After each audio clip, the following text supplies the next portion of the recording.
Shalom, meus amigos, um novo dia na Terra Santa de Israel. Nos aproximamos do dia 29 de maio, estou olhando aqui no meu calendário, que é a data que nós celebramos Shavuot. E essa festa, essa celebração do povo judeu, ela é uma celebração adorável. Não só porque nós temos oportunidade de comer muitos lácteos, a tradição judaica nos orienta a comer cheesecake, pudim, sorvete, halav, à base de leite, todos os alimentos que são feitos de leite, justamente porque nós recebemos a Torá no Shabat, e quando recebemos a Torá estava contida a proibição de comer carne com leite, nós ainda não havíamos feito o abate ritual dos animais, portanto nós não tínhamos carne caché para comer. O nosso povo teve que se alimentar naquele Shabat de leite. Existem outras razões, mas essa é a principal razão para durante Shavuot nós celebrarmos com tudo que é feito à base de leite.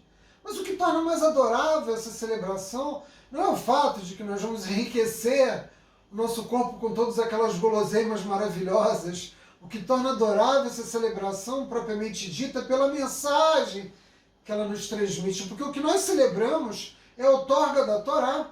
50 dias depois nós saímos do Egito, caminhávamos no deserto e Hashem finalmente no Monte Sinai nos entregou a Torá. Primeiro ele nos falou diretamente, mas o nosso povo não suportou a abertura dos mundos para que Hashem pudesse falar com o nosso povo e todos morreram. Hashem nos ressuscitou e novamente tentou dizer os mandamentos e novamente o nosso povo todo morreu e mais uma vez o nosso povo, 3 milhões de pessoas foram ressuscitadas, até que o povo pediu a Moshe, suba o Monte Sinai, para receber a palavra do Criador, as suas leis, porque nós não conseguimos suportar a força dessa revelação. E Moshe foi. 40 dias depois ele desceu com as 2 tábuas da lei. Porém, essa é uma festa muito estranha, porque todos nós sabemos o que aconteceu quando Moshe desceu do Monte Sinai. Ele chegou aqui, eu digo lá no Monte Sinai, e ele viu que o nosso povo havia cometido o pecado do bezerro de ouro, e ele entendeu que era melhor destruir as 2 primeiras tábuas. O primeiro conjunto de tábuas, ele entendeu que devia de ser destruída porque o nosso povo ainda não estava pronto para recebê-las. Então Moshe, para salvar o povo judeu também, decidiu destruir as tábuas quando ele se deparou com esse ato de idolatria que foi o pecado do bezerro de ouro. O nível dessas primeiras tábuas, nível espiritual, era muito maior do que aquelas que nós guardaríamos para sempre conosco, que é o segundo conjunto de tábuas. E vejam que Moshe teve que lutar com os anjos nos céus, porque o Monte Sinai foi apenas uma entrada para os mundos espirituais, onde Moshe de fato subiu e foi trazer para o nosso povo as tábuas. Ele teve que lutar com os anjos, e ele trouxe. E Hashem disse a Moshe que fizesse um segundo conjunto de tábuas, que foram efetivamente entregues em Yom Kippur. Moshe subiu 40 dias, depois ele desceu, destruiu o primeiro conjunto, depois ele voltou a subir, Hashem não entregou as tábuas. Nosso povo ainda não havia sido perdoado, e na terceira vez, quando Moshe subiu por 40 dias, aí então Kadosh Baruch Hu perdoou o nosso povo e entregou a Moshe os mandamentos nas segundas tábuas que Moshe havia feito. Indiscutivelmente, o nível das segundas tábuas era um nível espiritual muito inferior aos do primeiro, mas elas foram entregues ao nosso povo em Yom Kippur. Portanto, é bastante curioso, porque nós deveríamos efetivamente celebrar Shavuot, não em Shavuot, mas em Yom Kippur, porque foi justamente em Yom Kippur que nós pudemos efetivamente celebrar o recebimento das tábuas com os mandamentos que Hashem nos deu, porque essas tábuas, elas efetivamente representavam o nosso real nível de espiritualidade. Elas, as que foram entregues em Yom Kippur, é que realmente representavam o nosso nível de espiritualidade.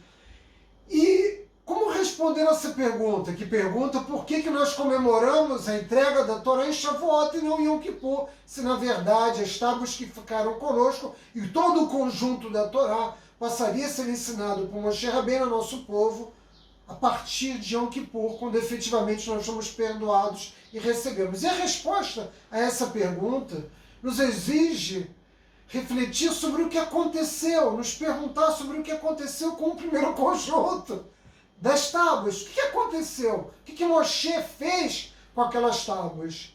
Segundo a nossa tradição, existem duas respostas possíveis. Os autores, os comentaristas da Torá se dividem entre aqueles que dizem que as tábuas quebradas foram guardadas juntas na mesma arca da aliança e permaneceram com o nosso povo para sempre, e existem midrashins que dizem que Moshe fez uma segunda arca e nela ela guardou as tábuas quebradas. E com essa arca o nosso povo ia para a guerra, inclusive ela chegou a ser tomada pelos filisteus numa certa ocasião. Nós temos inúmeros relatos que corroboram com a ideia de que as primeiras tábuas quebradas foram guardadas numa segunda arca que Moshe mantinha com ele.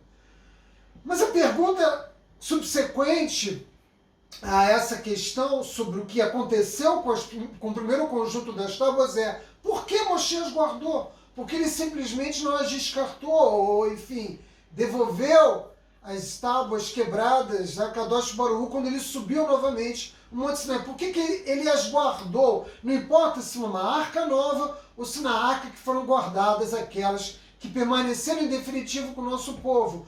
Porque o primeiro conjunto de tábuas representa aquilo que é verdadeiramente o nosso potencial, aquilo que a nossa alma pode alcançar espiritualmente. Enquanto que o segundo conjunto de tábuas representa efetivamente o nosso real nível de espiritualidade.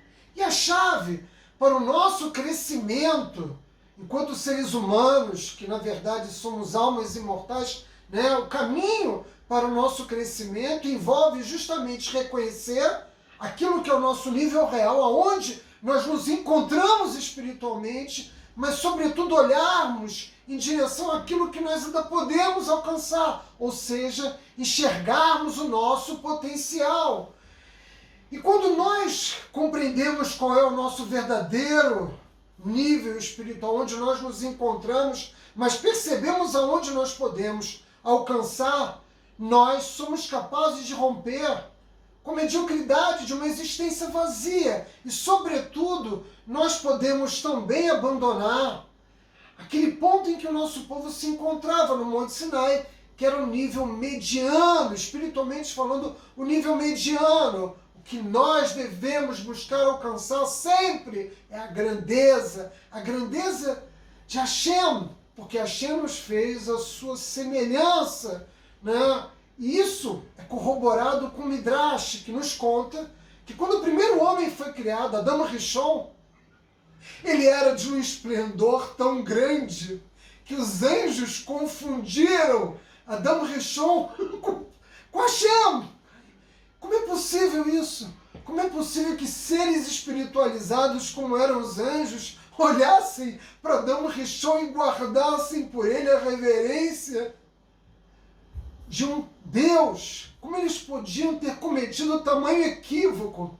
E a resposta, meus amigos, é muito simples. Os anjos, eles não enxergam apenas a nossa dimensão física, embora o corpo físico de Adão Rishon fosse muito diferente do corpo físico que nós, humanos, que descendemos dele, temos hoje, embora houvessem diferenças evidentes, o que os anjos podiam ver é o que está além da dimensão física. Eles podiam perceber aquilo que estava efetivamente dentro de Adão Rishon, a sua alma. E a sua alma, sobretudo, apontava como um potencial extraordinário. O primeiro homem foi criado por Hashem com um potencial que praticamente não há limites. Adão Rishon podia ver todo mundo. Ele tinha uma capacidade de compreensão da realidade que nenhum outro homem jamais voltou a ter. Portanto, os anjos viram em Adão Rishon o seu potencial, viram o quão grande era o homem ao ponto de se confundirem. E se cada um de nós pudéssemos ver aonde nós, cada alma humana, pode alcançar, nós certamente seríamos muito diferentes daquilo que nós somos hoje. Por quê? Porque nós culpamos o mundo pelas nossas derrotas. nós culpamos o mundo pelas nossas incapacidades e, na verdade, nós podemos realizar qualquer coisa, não há limite para a nossa capacidade. É evidente que nós precisamos da ajuda sempre dos céus, mas nós possuímos esse potencial de mudar a realidade. E a minha mensagem para vocês é essa hoje: vamos buscar sempre alcançar a grandeza, desenvolver ao máximo o nosso potencial, porque nós, seres humanos, fomos criados para essa grandeza, meus amigos. Bye!